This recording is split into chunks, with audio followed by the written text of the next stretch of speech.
네, 이제 디모데 전서를 앞으로 보게 될 것 같습니다.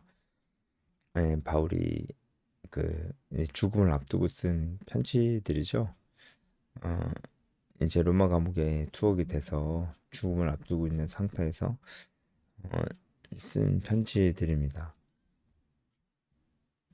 특별히 이제 디모데 전후서, 지도서, 이 바울이 유언과도 같은 이 편지들이 그 지역 교회의 이름으로 되는 게 아니고 이렇게 사람 이름으로 되어 있다는 것이 참 어, 마음에 감동이 됩니다. 결국엔 마지막에는 자기의 영적 아들과도 같은 디모데와 디도에게 편지를 쓴 것이죠. 물론 이제 이 편지가 디모데에게 쓴 것도 있지만 디모데가 담당하고 있는 에베소 교회 전체에게 쓴 편지이기도 합니다. 하지만 그래도 이제 어, 그 뭐 에베소 뭐 전서 후서 이렇게 하지 않고 어, 디모데 디모데 전후서 이렇게 얘기를 하는 거니까 아마도 이제 디모데에게 쓰는 편지의 내용이 더 강한 거죠. 그죠? 네, 이제 그런 배경에서 좀 보겠습니다. 어, 1장 1절에 그 그리스도 예수의 사도된 바울 이렇게 얘기를 하는데 자기의 사도권에 대해서 강조를 하죠. 이렇게 강조를 하는 이유는 이 편지가 디모데에게 보내는 편지이기도 하지만 동시에 에베소 교회에게 보내는 공적인 그런 부분도 있기 때문에 사도에 대해서 사도 그러니까 바울이 사도라는 것에 대해서 강조하고 있는 것입니다. 네, 3절을 보면은 내가 마게도냐로 갈 때에 너를 권하여 에베소에 머물라 한 것은 이렇게 나옵니다. 이것을 보니까 과거 어느 때쯤에 과거 어느 때쯤에 바울이 어, 디모데를 권해서 에베소에 머물라 이렇게 얘기한 것 같아요. 그냥 머물라는 게 아니고 에베소 교회를 담당하라고 이렇게 얘기를 했던 것 같습니다. 그리고 바울은 마게도냐로 가야 될 일이 있었던 것 같아요. 그리고 이 에베소 교회를 디모데에게 부탁한 것은 이 에베소 교회에 다른 교훈을 가르치는 자들이 많았기 때문이다라고 생각할 수 있습니다. 예, 그러니까 그 디모데가 잘 가르쳐서 그 다른 교훈을 얘기하는 사람들 그들의 얘기를 듣지 못하게 하고 오히려 바른 교훈으로 에베소 교회 사람들을 가르치라 이런 뜻으로 디모데를 권해서 에베소에 머물게 하라 했던 것이죠. 바울이 지금 이렇게 에베소에 디모데를 남겨두고 바울 본인은 마게도냐로 이동하는 이 시점이 언제냐면 바울이 1차적으로 로마 감옥에 투옥됐다가 풀려나거든요. 예, 그때 있었던 일을 얘기하고 있는 겁니다. 그러니까 이때 있었던 일은 사도행전에 기록되어 있질 않아요. 우리가 바울 서신서를 보고 사도행전 이후의 일들을 조금 이제 알 수 있는 부분들이 있는데 이 부분이 바로 그 부분입니다. 바울이 1차 로마 감옥에 투옥됐을 때 그때 그 옥중서신 네 권을 쓰고 이제 사도행전 이야기는 거기서 끝나요. 근데 그 이후에 바울이 풀려났고 또 한 번 더 전도 여행을 다녔던 것을 알 수 있습니다.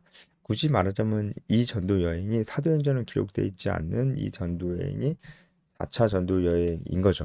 혹은 예, 바울이 베르타와 로마로 갔던 것을 4차로 본다면 이때가 5차인 거죠. 뭐 그거는 그렇게 중요한 것 같지는 않고요. 어쨌든 여러분 이제 시간 흐름상 바울의 사역의 시간 흐름상 지금이 어느 때인지 대충 어, 알면 좋을 것 같습니다. 바울이 1차 로마 감옥에서 이제 풀려나고 난 다음에 이 그레데 섬을 포함한 소아시아 지역을 다 방문하고 나서 마케도냐로 이동할 때에 그때 에베소에 디모데를 남겨두고 디모데에게 에베소 교회를 부탁했다라고 이렇게 좀 볼 수가 있는 것입니다.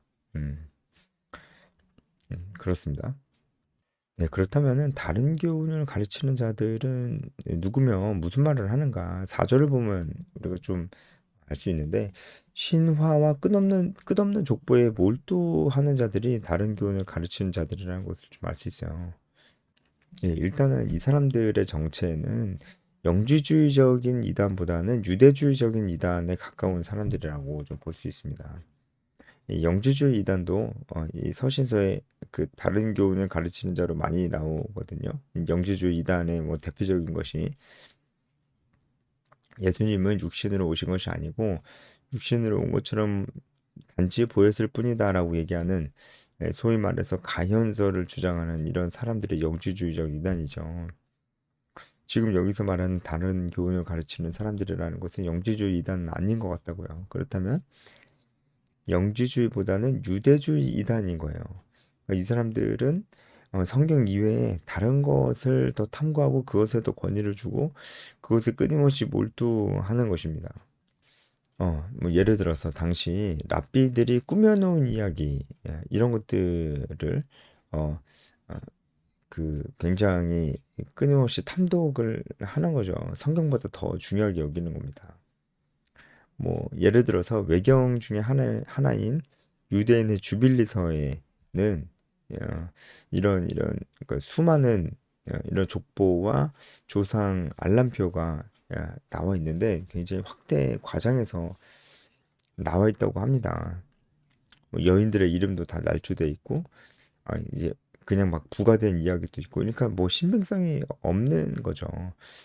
그냥 전해져 내려오는 이야기, 랍비들을 통해서 전해져 내려오는 그런 이야기, 하나님의 말씀이 아니고 전혀 신빙성이 없는 이 이야기 속에 굉장히 심취해서 파고들고 그것을 끝까지 이제 물고 늘어지는 굉장히 집착하는 그런 것들을 이 다른 교훈을 가르치는 자들이 보여준다는 거죠.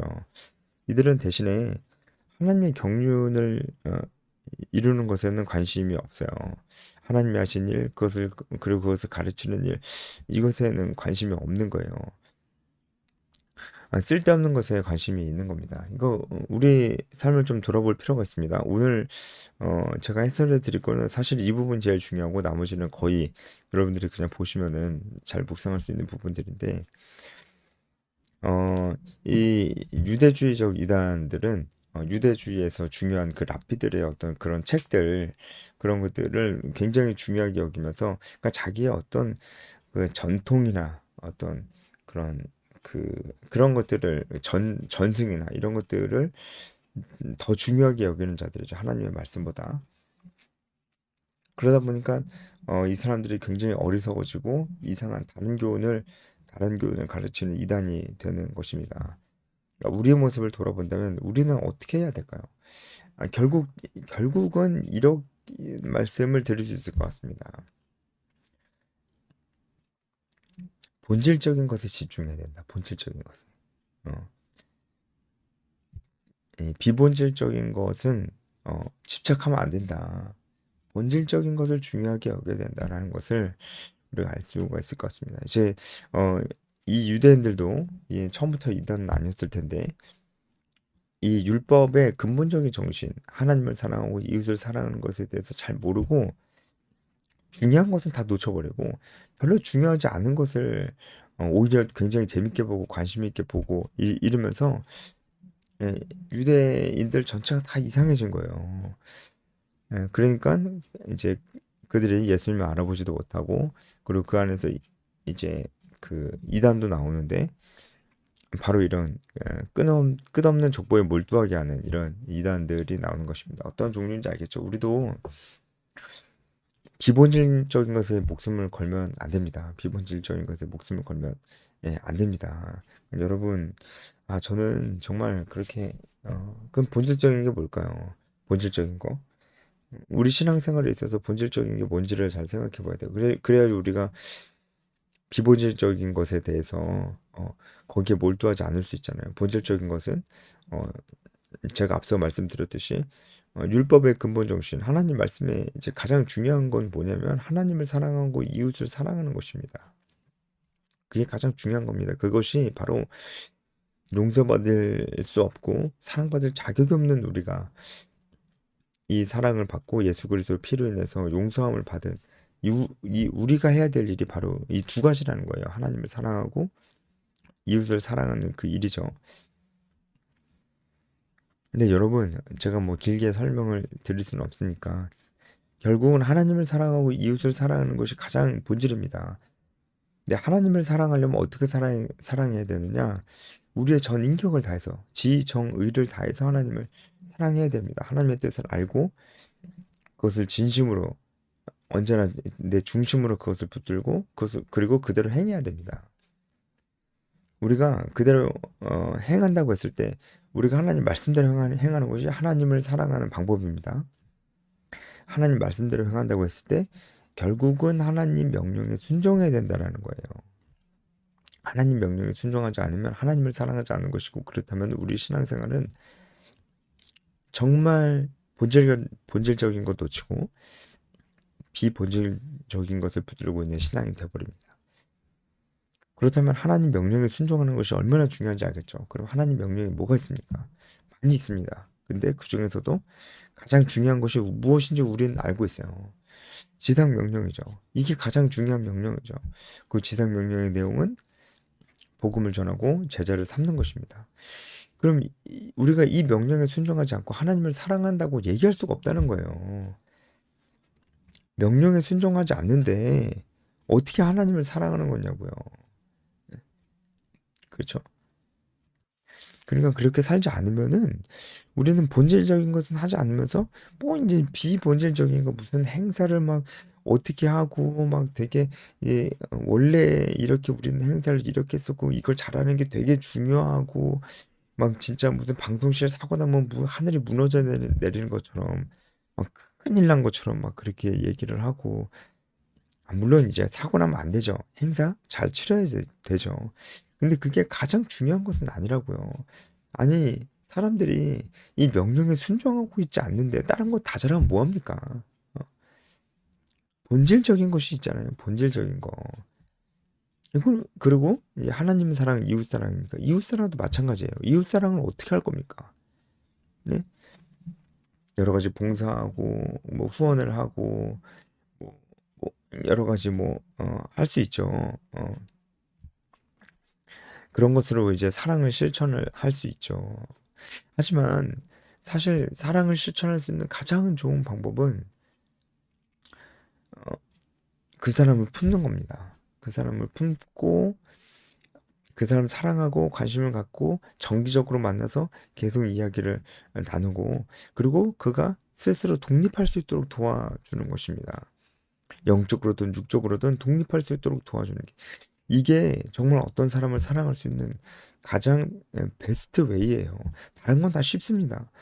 돈만 그냥 후원하는 거, 그리고 가끔가다 봉사하는 거, 이런 것들은 그렇게 어려운 일이 아니에요. 그러니까 그렇게 하는 사람들은 많이 있습니다. 하지만 정말 그 한 영혼이 천하보다 귀하다는 것을 알고 그에게 가서 정말 이제 사랑하고 이야기를 나누고 이야기를 들어주고 경청하고 공감하고 위로하고, 하지만 그것만 한 게 아니죠. 그가 결국은 독립을 해야 됩니다. 누군가를 의지하지 않으면 살 수 없다는 것은 아, 이제 안 되는 것이죠. 독립할 수 있도록 영적으로 육적으로 독립할 수 있도록 도와주고, 도와줘야 되니까 가르치고 또 훈련하고, 이러한 일을 하는 사람이 그 사람을 진짜 사랑하는 사람이에요. 그러니까 누가 생각나나요? 부모님 생각나잖아요. 부모님이 자녀를 진짜 사랑하니까 그냥 내두지 않아요. 혼내기도 하고. 왜? 자기 자녀가 그 건강한 성인으로 자립할 수 있도록 도와줘야 되니까 혼내기도 하고. 그런 사람이 바로 부모들입니다. 이런 모습들이 사랑의 수고를 진짜 감당하는 것인데, 이게 본질적인 거 아닌가요? 그러니까 결국 그렇게 하려면, 그런 식으로 사랑하려면 제일 좋은 게 결국은 이 제자와 소그룹 순모임밖에 없습니다. 이거보다 더 좋은 방법이 없어요. 하나님을 사랑하려고 해도 우리가 전도 제자와, 그리고 이웃을 사랑하려고 해도 전도 제자와가 빠질 수가 없어요. 제가 이 얘기를 억지로 껴맞추는 게 아니고 진짜 그럴 수밖에 없잖아요. 이 본질적인 것을 다 놓쳐버리고 이 여기에 나오는 유대인들 유대주의 이단처럼 비본질적인 것을 신화와 끝없는 족보에 몰두하며 막 내려가고 하면 그 무슨 소용이 있냐고요. 무슨 소용이 있냐고요. 저도 참 지금의 한국계 모습을 보면 비본질적인 것이 너무 많아요. 일이 너무 많아요. 너무 벌려놓은 게 많아요. 행사로만 모든 걸 하려고요. 행사가 사람을 키우는 줄 아나 봐. 이벤트가 사람을 키우는 줄 아나 봐. 물론 이벤트나 행사 같은 게 좋은 거예요. 그것이 어떤 사람이 변화될 수 있는 계기, 기회를 줄 수는 있지만 변화를 시킬 수는 없습니다. 사람이 변화하는 현장은 수련회나 행사나 이벤트나 막 그런 게 아니고요. 사람이 변하는 현장은 그 이후에 행사, 이벤트, 수련회 이후에 그 이후의 삶입니다. 아주 서서히, 천천히 바뀝니다. 그래서 그 사람을 도와주려면 그렇게 해야 돼요. 일상을 함께하고 동행하면서 얘기 나누고 도와주고 위로하고 격려하고 또 훈계하고 이런 역할을 하는 것이 바로 순모임이잖아요. 결국은 이런 순모임이 사람을 변화시키는 거라고요. 근데 우리는 그렇게 생각하지 않고 자꾸 행사를 하고 이벤트를 만들어내려고 하고 막 그러니까 할 일이 너무나 많아지고 그러다 보니까 리더들이 리더십을 발휘하지 못하고 다 일꾼이 돼버렸어요. 그러니까 우리도 본질적인 것을 다 버려버리고 비본질적인 것을 너무 잘하려고 할 때 우리도 이 유대인들처럼 이상하게 된다고요. 자, 우린 이제 그러지 말아야 되겠습니다. 이제 이 이하의 내용들은 여러분들이 웬만하면 다 보고 묵상할 수 있는 것들입니다. 네, 오늘은 여기까지 하겠습니다.